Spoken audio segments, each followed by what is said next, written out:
Nunca imaginé que cruzar una frontera me haría entender realmente todo lo que había perdido en mi tierra natal. Mi nombre es Daniela Morales. Tengo 32 años. Y hasta hace 6 meses era profesora de literatura en Caracas, Venezuela. Bueno, era profesora en papel, porque la realidad es que no daba clases desde hacía casi un año. Las escuelas cerraban más días de los que abrían.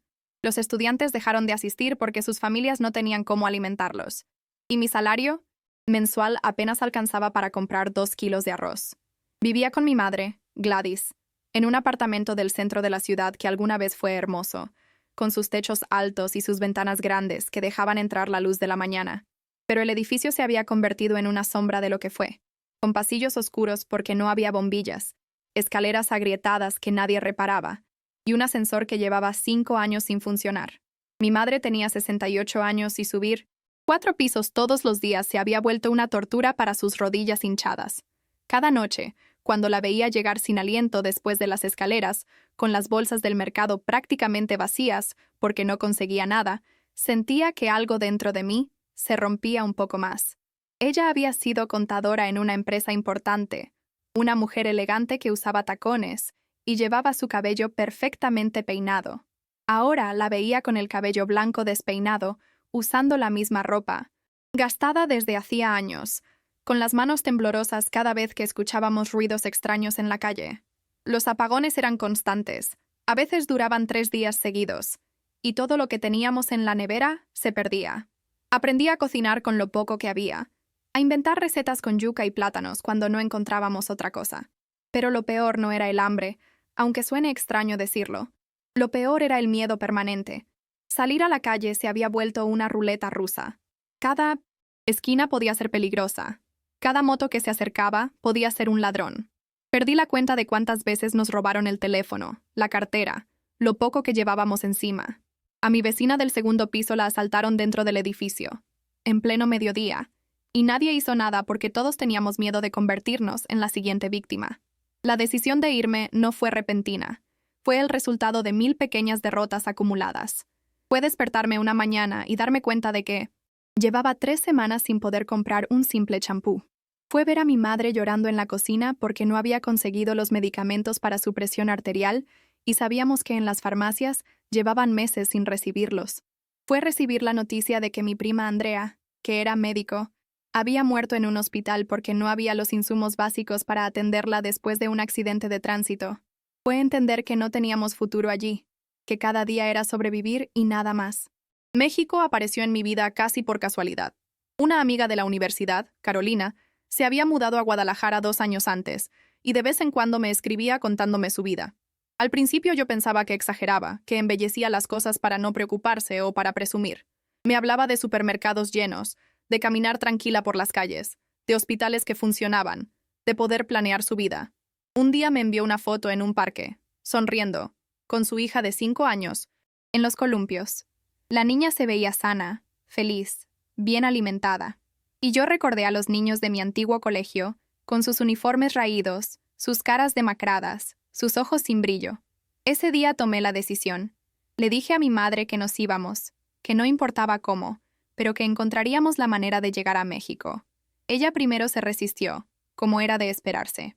Esta es nuestra tierra, aquí están nuestros recuerdos, aquí está tu padre enterrado, me decía con lágrimas en los ojos. Y tenía razón. Dejar Venezuela era arrancar una parte de nuestra alma, pero quedarnos era morir lentamente, era renunciar a cualquier posibilidad de dignidad. Le expliqué que no estábamos traicionando a nadie, que simplemente estábamos eligiendo vivir. Vendimos todo lo que pudimos vender, que no era mucho.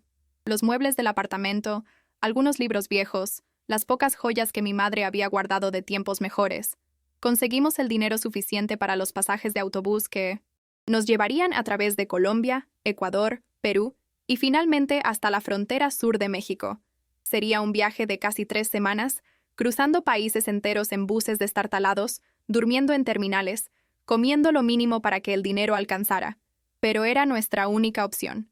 El día de la partida fue uno de los más difíciles de mi vida. Desperté antes del amanecer, con el estómago hecho un nudo, sabiendo que cuando saliera por esa puerta probablemente nunca regresaría. Recorrí cada rincón del apartamento grabando todo en mi memoria. La mancha de humedad en la pared de mi cuarto que parecía un mapa, la ventana de la cocina desde donde veía los cerros de Caracas, el sillón viejo donde mi padre solía sentarse a leer el periódico antes de morir. Mi madre estaba en su habitación empacando las últimas cosas en su maleta pequeña. Solo podíamos llevar lo esencial: una muda de ropa, documentos, algunas fotos familiares. Dejábamos atrás toda una vida, décadas, de recuerdos convertidos en 2 maletas gastadas. Los vecinos salieron a despedirnos. Algunos lloraban, otros nos abrazaban en silencio. La señora Matilde del tercer piso me dio un rosario que había sido de su madre y me dijo: que Dios las cuide en el camino y les dé una vida mejor. Don Ramón, el señor del primero, que tenía 80 años y ya no podía bajar las escaleras, nos gritó desde su ventana: llévense a Venezuela en el corazón, pero construyan un futuro donde puedan. Subimos al taxi que nos llevaría a la terminal con el alma partida en dos. Mientras nos alejábamos por esas calles que conocía de memoria, vi la ciudad con otros ojos. Los edificios deteriorados, las calles llenas de basura que nadie recogía, los semáforos apagados, las tiendas con rejas cerradas. ¿Cuándo había comenzado todo esto? ¿En qué momento habíamos normalizado vivir así?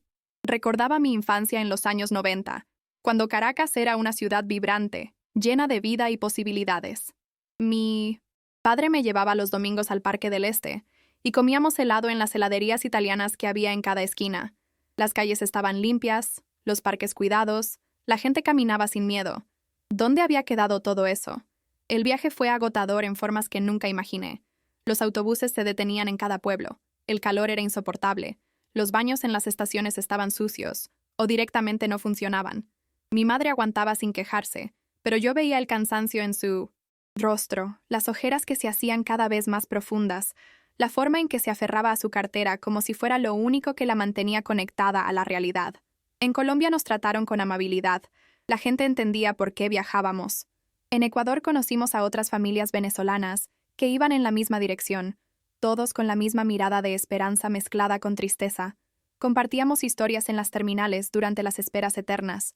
Una mujer llamada Rosa me contó que era enfermera y que en Venezuela llevaba 2 años sin cobrar un salario decente, que había visto morir pacientes por falta de medicinas básicas, que ya no soportaba la impotencia. Un hombre de unos 50 años, que había sido ingeniero en la industria petrolera, nos explicó cómo había visto desmoronarse lo que alguna vez fue la empresa más próspera de Latinoamérica. Teníamos el petróleo, teníamos los recursos, teníamos todo para ser potencia, decía moviendo la cabeza con incredulidad. Y lo perdimos todo por la corrupción, por la ineptitud, por el egoísmo de unos pocos que se llenaron los bolsillos mientras el país se hundía. Sus palabras me quedaron resonando durante días. En Perú el viaje se hizo más duro. Los controles migratorios eran estrictos. Nos revisaban todo. Nos hacían preguntas interminables. Algunos funcionarios nos miraban con desconfianza, como si fuéramos criminales por el simple hecho de ser venezolanas. Pero seguimos adelante porque no había vuelta atrás. Cuando finalmente llegamos a la frontera sur de México, en Tapachula, Chiapas, fue como entrar a otro mundo. Los trámites fueron largos y complicados. Tuvimos que demostrar que teníamos recursos para mantenernos, presentar documentos, explicar nuestros planes. Pasamos 2 días completos en oficinas de migración, durmiendo en bancas de metal, comiendo galletas que comprábamos en una tiendita cercana. Pero cuando finalmente nos sellaron los pasaportes y nos dieron el permiso temporal para estar en México, sentí que podía volver a respirar. Carolina nos había conseguido un cuarto pequeño en Guadalajara, en casa de una señora que rentaba habitaciones a migrantes. El viaje desde Chiapas hasta Jalisco fue largo pero diferente. Por primera vez en semanas no sentía miedo. El autobús era cómodo, funcionaba el aire acondicionado. Las carreteras estaban en buen estado. Miraba por la ventana y veía pueblos ordenados, tiendas abiertas, gente caminando, tranquila por las calles. Mi madre iba dormida a mi lado, con la cabeza recostada en mi hombro, y por primera vez en mucho tiempo la vi relajada, sin ese gesto de preocupación permanente que había marcado su rostro durante los últimos años. Llegamos a Guadalajara una tarde soleada de septiembre. Carolina nos esperaba en la estación con los brazos abiertos y lágrimas en los ojos. Nos abrazamos durante lo que parecieron horas, sin palabras porque no hacían falta. Ella entendía todo lo que habíamos dejado atrás, todo lo que habíamos atravesado para llegar hasta ahí. Bienvenidas a su nueva vida, nos dijo mientras nos ayudaba con las maletas. Y yo quería creerle. Necesitaba creerle. Quiero hacer una pausa aquí para agradecerte que estés escuchando esta historia. Sé que hay miles de personas viviendo situaciones similares en este preciso momento. Personas que han tenido que dejar sus países, sus familias, sus recuerdos, buscando simplemente una oportunidad para vivir con dignidad. Si tú también has pasado por algo parecido, si has tenido que empezar de cero lejos de casa, quiero que sepas que no estás solo, que tu valentía es inmensa. Y si esta historia te está tocando el corazón, te invito a que te suscribas al canal para seguir compartiendo estas vivencias que nos conectan como seres humanos. También me encantaría leer en los comentarios tu experiencia. ¿Qué te ha enseñado la vida sobre el valor de las oportunidades? Sobre la resiliencia. Aquí, formamos una comunidad donde todas las historias importan, donde todos merecemos ser escuchados. Ahora continuemos con lo que descubrí al llegar a México, algo que cambió completamente mi perspectiva sobre todo lo que había vivido. Los primeros días en Guadalajara fueron de adaptación constante. El cuarto que rentábamos era pequeño, apenas cabían 2 camas y un armario, pero estaba limpio y seguro. La dueña de la casa, doña Lupita, era una mujer de unos 65 años que había acogido a varias familias migrantes a lo largo de los años. Nos trató con una calidez que casi me hizo llorar la primera noche. Nos preparó unos tacos de pollo con frijoles refritos y nos dijo: «Esta es su casa ahora. Aquí nadie les va a faltar el respeto ni van a pasar necesidades si yo puedo evitarlo». Era tan diferente a todo lo que habíamos vivido en los últimos años que no sabía cómo procesarlo. Carolina nos llevó a recorrer el barrio al día siguiente. Caminábamos por las calles de la colonia y yo no podía dejar de observar todo con asombro. Las aceras estaban completas, sin huecos ni baldosas rotas. Los postes de luz funcionaban todos, iluminando las calles en la noche. Había parques donde los niños jugaban sin que sus padres tuvieran que vigilar cada segundo con terror. Vi a una señora mayor caminando sola con su bolsa del mercado, tranquila, sin miedo. Algo tan simple como eso me pareció extraordinario. ¿Se puede caminar así nomás sin que te roben? Pregunté a Carolina casi sin creerlo. Ella se rió pero entendió mi sorpresa. Sí, Dani, aquí la vida es normal. Bueno, tiene sus problemas como cualquier lugar, pero puedes salir sin sentir que te juegas la vida. Entramos a un supermercado y ahí fue cuando realmente empecé a entender la magnitud de lo que habíamos perdido en Venezuela. Los estantes estaban llenos, no medio llenos, no con algunos productos dispersos, completamente llenos. Había leche de 10 marcas diferentes, pan fresco en la panadería, frutas y verduras brillantes en la sección de vegetales, carnes de todo tipo en la carnicería. Me quedé parada en medio del pasillo, abrumada, sintiendo que mi pecho se apretaba. Mi madre estaba a mi lado y le temblaban las manos. «¿Cuánto tiempo hace que no veíamos algo así?», me susurró. No pude responder porque tenía un nudo en la garganta. Recorrimos cada pasillo como si estuviéramos en un museo. Tocaba los productos, leía las etiquetas, veía los precios. Claro que no era barato. Con nuestros ahorros limitados teníamos que ser cuidadosas, pero había opciones. Podías elegir. Ese concepto tan simple, poder elegir entre diferentes marcas, diferentes precios, diferentes calidades, era algo que habíamos olvidado que existía. En Venezuela los últimos años, cuando encontrabas algo, lo comprabas sin preguntar el precio ni la calidad, simplemente porque no sabías cuándo volverías a conseguirlo. Vi a mi madre llenando la canasta con cosas básicas: arroz, pasta, aceite, azúcar, café. Cosas que en nuestro país habían desaparecido de los estantes o costaban fortunas imposibles. Cuando llegamos a la caja y pagamos, ella guardó el recibo en su cartera como si fuera un tesoro. «Voy a conservar esto», me dijo con los ojos húmedos, «para recordar el día en que volví a hacer un mercado completo». Salimos de ese supermercado con varias bolsas y caminamos de regreso a la casa. Por el camino, mi madre iba en silencio, pero yo sabía que estaba procesando lo mismo que yo. Toda una vida habíamos considerado normal tener acceso a alimentos, a productos básicos, a medicinas, y en algún momento, sin siquiera darnos cuenta del proceso completo, habíamos perdido eso. Nos habían robado la normalidad. Nos habían quitado la dignidad de poder alimentar a nuestras familias sin hacer fila durante horas, sin pelear por un paquete de harina, sin tener que recurrir a mercados negros donde los precios eran abusivos.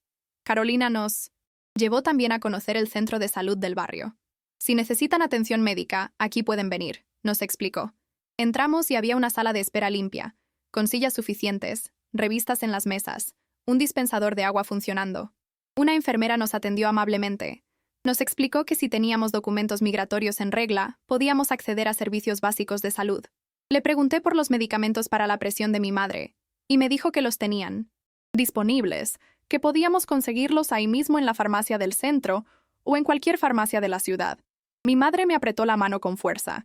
Durante más de un año, había estado sin su medicamento regular, controlando su presión con remedios caseros y oraciones, corriendo el riesgo de un infarto o un derrame cada día. Y ahora, en este país que no era el nuestro, podía acceder a algo tan básico como la medicina que necesitaba para vivir. Esa noche, de vuelta en nuestro pequeño cuarto, preparamos una cena sencilla con lo que habíamos comprado. Mi madre cocinó una pasta con salsa de tomate, algo simple que no hacíamos desde hacía años porque conseguir pasta era imposible. Nos sentamos en las camas, con los platos en las piernas, y comimos en silencio durante un rato. Luego ella empezó a llorar. No eran lágrimas de tristeza, o al menos no solo de tristeza. Eran lágrimas de alivio, de rabia, de gratitud, de duelo. ¿Cómo llegamos a esto, Daniela?, me preguntó. ¿Cómo dejamos que nuestro país se convirtiera en un lugar donde algo tan simple como comprar comida o conseguir medicinas se volviera imposible? No tenía respuesta. Había muchas explicaciones políticas, económicas, sociales, pero ninguna justificaba realmente el sufrimiento de millones de personas. Le tomé la mano y le dije lo único que sabía con certeza. No fue nuestra culpa, mamá. Hicimos lo que pudimos. Y ahora estamos aquí. Vamos a salir adelante. Ella asintió, secándose las lágrimas con el dorso de la mano. Tu padre estaría orgulloso de ti, me dijo. De tu valentía, de habernos sacado de allá. Esa noche, antes de dormir, pensé mucho en esas palabras. Valentía. No me sentía valiente. Me sentía asustada, confundida, triste. Pero también sentía algo que no había sentido en años. Esperanza. ¿Y eso? Descubrí. Era lo que mi país ya no tenía. Las semanas siguientes fueron una montaña rusa de emociones y descubrimientos. Carolina me ayudó a buscar trabajo y encontré un puesto como asistente en una librería del centro de Guadalajara. No era enseñar literatura como me hubiera gustado, pero era un trabajo digno que me pagaba un salario justo. El dueño, el señor Javier, era un hombre de unos 50 años apasionado por los libros, y cuando le conté que era profesora de literatura en Venezuela, se emocionó. Aquí necesitamos gente que ame los libros como tú, me dijo durante la entrevista. Bienvenida al equipo. Mi primer día de trabajo fue surreal. Llegué puntual. Me dieron un uniforme limpio. Me explicaron mis funciones con paciencia. Había un orden, una estructura, expectativas claras. Me pagaban cada quincena, sin retrasos, sin excusas. Tenía un horario fijo que se respetaba. Podía tomar un descanso para almorzar. Cosas que en mi antiguo trabajo habían dejado de existir hacía tiempo. En Venezuela, los últimos meses que trabajé, llegábamos a la escuela sin saber si habría clases, si nos pagarían algún día, si tendríamos luz o agua. Era la improvisación permanente, la incertidumbre como forma de vida. Mi madre también encontró algo que hacer. Doña Lupita necesitaba ayuda con algunos trámites administrativos y con organizar las cuentas de la casa. Mi madre, con su experiencia como contadora, fue perfecta para el trabajo. No era mucho dinero, pero le daba propósito, la hacía sentir útil. La veía sonreír más seguido, recuperando poco a poco esa dignidad que la vida en Venezuela le había arrebatado. Una tarde, después del trabajo, me encontré con un grupo de venezolanos en una plaza cerca de la librería. Eran unas 15 personas de diferentes edades, algunos con niños pequeños, otros mayores como mi madre. Se reunían cada semana para compartir experiencias, apoyarse mutuamente, mantener viva su identidad. Me invitaron a unirme y acepté. Escuchar sus historias fue doloroso, pero también sanador. Todos habíamos vivido versiones similares de la misma pesadilla. Una mujer, llamada Beatriz, contó que era médico cirujana y que había operado pacientes con guantes lavados y reutilizados porque no había material en el hospital. Un hombre mayor, Roberto, explicó que había sido maestro durante 35 años y que su pensión no le alcanzaba ni para comprar un cartón de huevos al mes. Una chica joven, Marcela, no más de 23 años, relató cómo había tenido que dejar la universidad a mitad de carrera porque ya no había profesores ni recursos, porque el país se había quedado sin futuro para los jóvenes. Pero también compartimos descubrimientos sobre México. Cada uno había encontrado algo diferente que el país les ofrecía y que Venezuela ya no tenía. Roberto había descubierto que podía caminar por el parque cerca de su casa sin miedo a que lo asaltaran.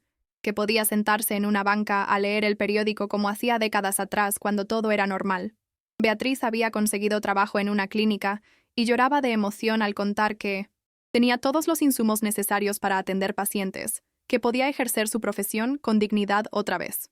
Marcela había retomado sus estudios en una universidad mexicana y no podía creer que las clases fueran regulares, que los profesores cobraran salarios decentes, que la biblioteca tuviera libros. Es como viajar al pasado, decía, como volver a lo que era normal antes de que todo se derrumbara. Yo compartí mi experiencia en el supermercado. Cómo ver los estantes llenos me había hecho llorar. Todos entendieron perfectamente porque todos habíamos vivido lo mismo. La escasez, las colas interminables, la humillación de pelear por productos básicos, la rabia de ver cómo nuestra dignidad se erosionaba día tras día. Lo que México tiene y que nosotros perdimos es la normalidad, dijo Roberto con voz pausada. Es poder vivir sin miedo, sin hambre, sin tener que pensarlo 2 veces antes de salir a la calle. Es poder planear un futuro, poder soñar. Eso es lo que nos quitaron. Sus palabras resonaron en todos. No era solo la comida o las medicinas o la seguridad. Era el derecho a una vida normal, a una existencia digna, a la posibilidad de construir algo más allá de la mera supervivencia. Ese grupo se convirtió en mi refugio. Nos reuníamos cada semana y compartíamos no solo historias de dolor, sino también de esperanza. Celebrábamos los pequeños logros. Alguien conseguía un trabajo mejor. Otro lograba traer a un familiar. Una familia finalmente. Conseguía un apartamento propio. Éramos una comunidad unida por el trauma compartido, pero también por la determinación de salir adelante. Una tarde, Carolina me llevó a conocer el Hospital Civil de Guadalajara porque tenía que acompañar a una amiga a una consulta. Caminamos por los pasillos y vi algo que no había visto en años en un hospital venezolano. Limpieza, orden, personal médico con uniformes completos, camillas disponibles, equipos funcionando. No había pacientes tirados en el piso esperando atención. No había familiares desesperados suplicando por insumos. Era un hospital que funcionaba como debe funcionar un hospital. Me senté en una silla de la sala de espera y me quedé mirando todo, absorbiendo esa normalidad que una vez di por sentada. Pensé en mi prima Andrea, la médico que murió porque el sistema de salud venezolano colapsó. Pensé en todas las personas que conocía que habían perdido la vida por enfermedades tratables, por falta de medicinas básicas, por la negligencia criminal de quienes debían cuidar la salud pública. Y sentí una mezcla de rabia y tristeza tan profunda que tuve que salir a tomar aire.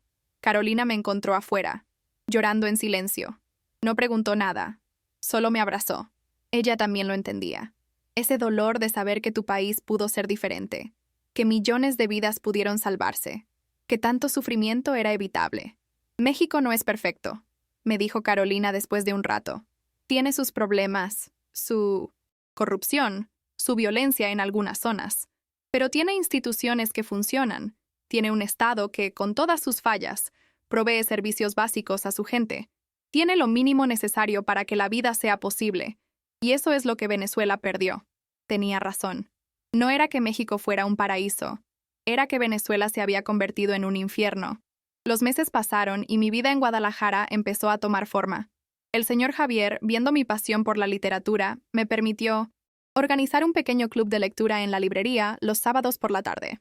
Comenzamos con 5 personas y en pocas semanas ya éramos 20. Discutíamos novelas, poesía, ensayos. Era volver a hacer lo que amaba, compartir el placer de los libros con otros. Entre los asistentes había varios mexicanos, pero también migrantes de diferentes países. Una chica de Honduras, un señor de Nicaragua, 2 hermanas de El Salvador. Todos habíamos llegado a México buscando algo que nuestros países ya no podían darnos. Una tarde, después del club de lectura, una de las participantes mexicanas, Sofía, se me acercó con curiosidad. «¿Puedo preguntarte algo personal?», dijo con timidez. Asentí. «¿Qué es lo que más extrañas de Venezuela?». La pregunta me tomó por sorpresa. Había muchas respuestas posibles. Extrañaba el clima de Caracas, la forma en que llovía en las tardes, el olor a café recién hecho en las mañanas. Extrañaba las playas del Caribe, la música que sonaba en cada esquina, el acento de mi gente. Extrañaba a los amigos que se quedaron, a los familiares que no pude traer conmigo. Extrañaba la comida de mi infancia, las arepas que hacía mi abuela, el quesillo que comprábamos en la panadería del barrio. «Extraño lo que fue», le dije finalmente. Extraño el país que era Venezuela antes de que todo se derrumbara. El país donde crecí, donde podía soñar con un futuro, donde la vida tenía sentido. Ese país ya no existe. Lo que hay ahora es una sombra, un fantasma de lo que fue. Sofía me miró con una mezcla de tristeza y comprensión. Debe ser muy duro perder tu país así, sin guerra, sin desastre natural, solo por malas decisiones de quienes lo gobernaban. Tenía razón. Era una pérdida extraña, un duelo complicado. No era como si Venezuela hubiera sido destruido por un terremoto o una invasión. Se había destruido desde dentro, por corrupción, por incompetencia, por ideología ciega, por egoísmo. Y eso lo hacía aún más doloroso porque era evitable. Mi madre se adaptaba bien, pero también tenía sus momentos difíciles. A veces la encontraba mirando fotos viejas en su teléfono, llorando en silencio. Fotos de mi padre, de nuestra casa cuando estaba en buen estado, de reuniones familiares que ya no volverían a ocurrir.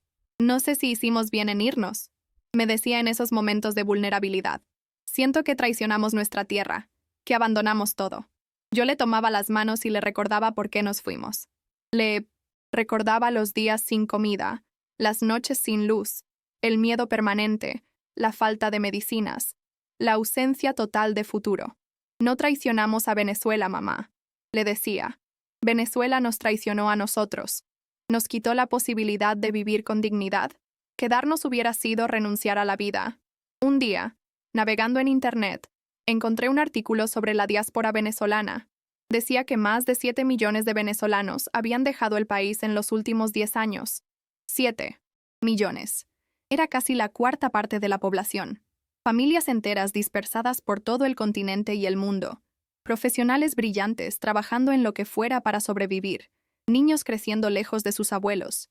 Ancianos solos porque sus hijos tuvieron que emigrar. Era una tragedia humanitaria de proporciones inmensas y el mundo apenas la mencionaba. Compartí el artículo en el grupo de WhatsApp de venezolanos en Guadalajara y se desató una conversación intensa. Todos teníamos historias de familias separadas, de personas que conocíamos que habían emigrado a Chile, Argentina, Perú, Colombia, España, Estados Unidos. Era una diáspora masiva, una herida abierta que sangraría durante generaciones. Mi hermano está en Buenos Aires, mi hermana en Madrid, yo aquí en México, y mis padres todavía en Caracas, escribió Marcela. No sé cuándo volveremos a estar juntos, si es que algún día volvemos a estarlo. Roberto compartió algo que me quedó grabado. Lo que Venezuela perdió no es solo su economía o su democracia. Perdió a su gente, perdió cerebros, perdió juventud, perdió futuro. Y eso no se recupera en décadas. Aunque mañana todo mejorara mágicamente, ¿cuántos de los que nos fuimos volveríamos? Ya hemos construido vidas en otros lugares, nuestros hijos hablan con otros acentos, hemos echado raíces en tierras que no son las nuestras. En la librería, el señor Javier me ofreció un aumento de salario y más responsabilidades. Me puso a cargo de toda la sección de literatura latinoamericana y me dio libertad para seleccionar los títulos que compraríamos. Era un voto de confianza hermoso y yo estaba determinada a honrarlo. Empecé a traer autores venezolanos, colombianos, argentinos, mexicanos. Organizamos presentaciones de libros, invitamos a escritores locales, creamos un espacio cultural que rápidamente se volvió popular en el barrio. Una tarde llegó a la librería un grupo de estudiantes de preparatoria con su profesora. Venían a buscar libros para un proyecto sobre migración. La profesora me pidió recomendaciones, y terminamos hablando durante más de una hora. Les conté mi historia, les expliqué por qué había tenido que dejar Venezuela, qué significaba vivir sin las cosas básicas que ellos daban por sentadas. Los estudiantes escuchaban con atención, algunos tomaban notas, otros hacían preguntas. ¿Cómo es posible que un país con tanto petróleo esté así?, preguntó un chico.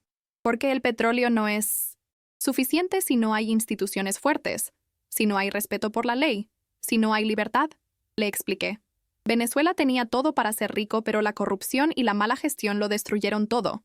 Cuando se fueron, la profesora se quedó un momento más. Gracias por compartir tu historia con ellos, me dijo.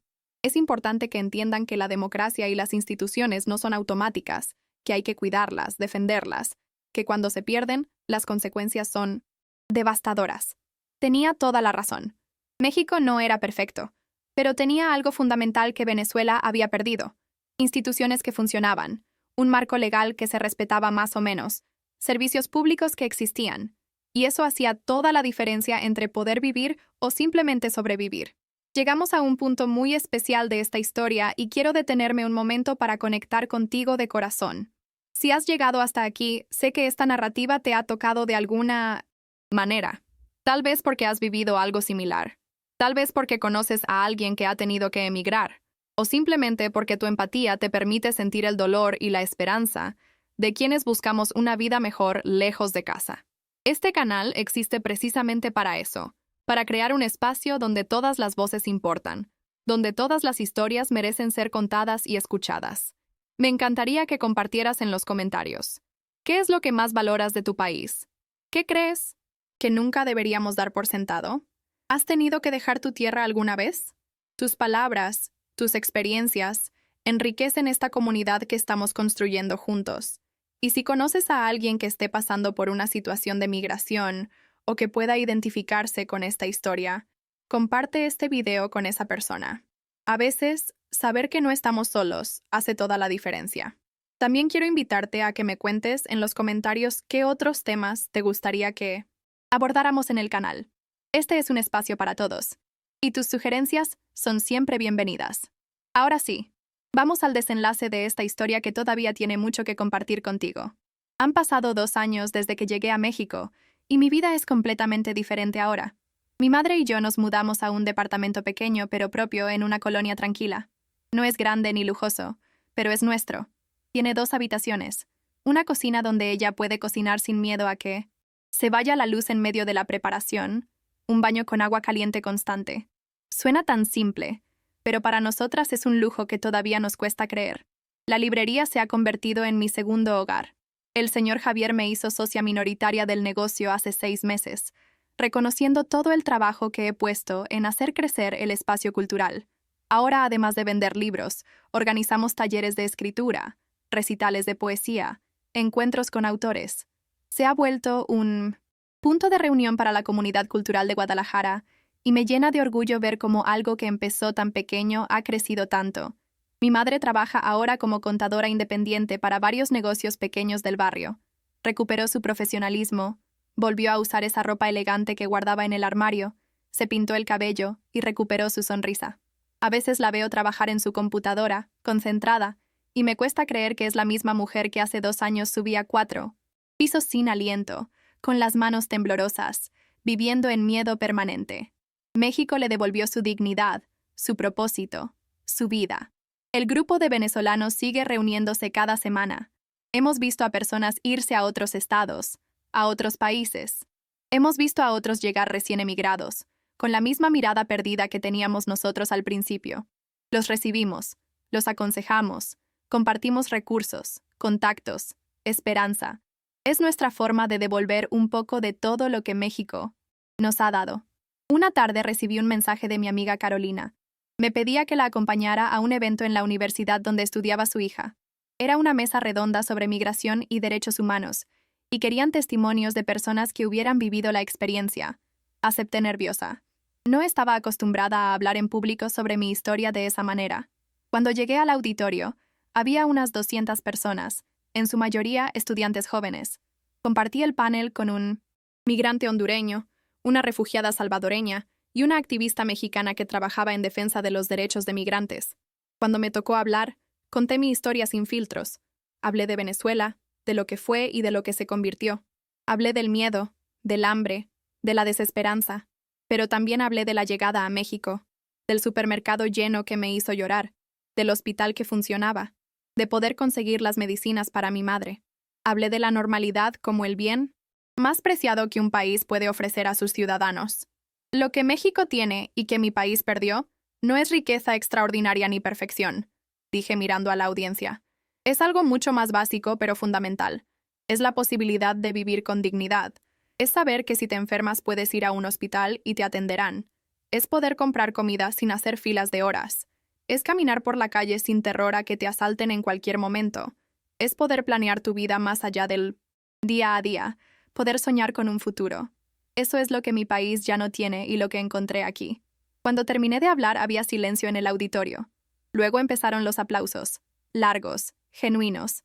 Varios estudiantes se me acercaron después con lágrimas en los ojos. Nunca había pensado en todo lo que doy por sentado, me dijo una chica joven. Gracias por abrirnos los ojos. Un muchacho me confesó. A veces me quejo de México, de la corrupción, de los problemas. Pero tienes razón. Hay cosas básicas que funcionan y que no debemos dejar que se pierdan porque cuando se pierden, es devastador. Esa noche, de regreso a casa, pensé mucho en todo lo que había vivido. Pensé en la mujer que era hace 2 años, desesperada, asustada, sin futuro. Y pensé en la mujer que soy ahora, con un trabajo que amo, con un hogar seguro, con mi madre recuperada, con una comunidad que me apoya. México me había dado una segunda oportunidad. No era mi país natal, nunca lo sería, y siempre llevaría a Venezuela en el corazón. Pero México me había recibido con los brazos abiertos, me había permitido reconstruir mi vida, me había devuelto la esperanza. Cuando entré al departamento, mi madre estaba preparando arepas para la cena. Había conseguido la harina de maíz en una tienda que vendía productos latinoamericanos. Hice las que te gustan, con queso rallado adentro, me dijo sonriendo. Nos sentamos a comer juntas, como hacíamos todas las noches ahora, hablando del día, planeando el fin de semana, discutiendo qué película veríamos. Cosas simples, normales, hermosas. ¿Sabes qué es lo mejor de todo esto? Me dijo mi madre mientras comíamos. No es solo tener comida o seguridad o un techo, es volver a sentir que valgo como persona, que mi vida importa, que no soy solo una sobreviviente sino un ser humano con dignidad y propósito. Le apreté la mano por encima de la mesa. Hicimos bien en venirnos, mamá. Fue la decisión correcta. Ella asintió. Lo fue. Venezuela siempre será nuestra tierra, nadie puede quitarnos eso. Pero aquí, en México, encontramos lo que allá ya no existe. La oportunidad de vivir, no solo de sobrevivir. Esa noche, antes de dormir, escribí en mi diario algo que había estado pensando durante semanas. Lo que descubrí al llegar a México no fue riqueza, ni lujo, ni perfección. Descubrí la normalidad.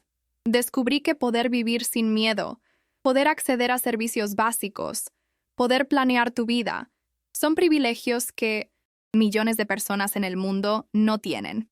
Descubrí que mi país perdió eso, y quizás tarde décadas en recuperarlo.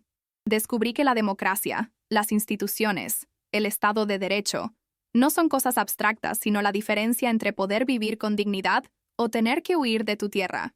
Y descubrí que aunque el dolor de la migración nunca desaparece completamente, la gratitud por la segunda oportunidad es más grande. Cerré el diario y apagué la luz. Afuera, la ciudad seguía viva, con sus luces brillando, sus calles seguras, sus instituciones funcionando imperfectamente, pero funcionando. Y yo, una venezolana que había tenido que dejar todo atrás, dormía tranquila sabiendo que mañana despertaría en un lugar donde mi vida tenía valor, donde mi futuro era posible, donde podía volver a soñar. México no era perfecto, pero me había dado lo que mi país ya no podía darme, la posibilidad de vivir. Y eso, descubrí, era lo más valioso de todo.